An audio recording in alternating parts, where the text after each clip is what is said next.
કે મોહન ભાગવતજીના સ્ટેટમેન્ટમાં અત્યારે ચર્ચાઓ થાય છે, પણ સૌથી પહેલા તો એ સ્ટેટમેન્ટ પર ચર્ચા થવી જોઈએ કે મહાત્મા ગાંધીજી, જેને આપણે રાષ્ટ્રપિતા કહી છે, એમને લીધેલા જે તે સમયે નિર્ણયો,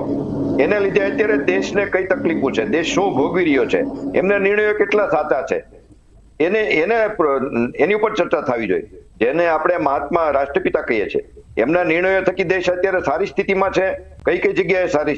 સ્થિતિમાં છે, કઈ કઈ જગ્યાએ એ નિર્ણયોને લીધે દેશ અત્યારે કપરી સ્થિતિમાં છે, એમાં શું સુધારા કરવા, ચર્ચા એ થવી જોઈએ. અત્યારે મોહન ભાગવતજીના સ્ટેટમેન્ટમાં ચર્ચા કરવાનો કોઈ સવાલ નથી, કેમ કે એ એક એવા સંગઠનના વડા છે અને એ એમની દીર્ઘદ્રષ્ટિથી જે વાત કરતા હોય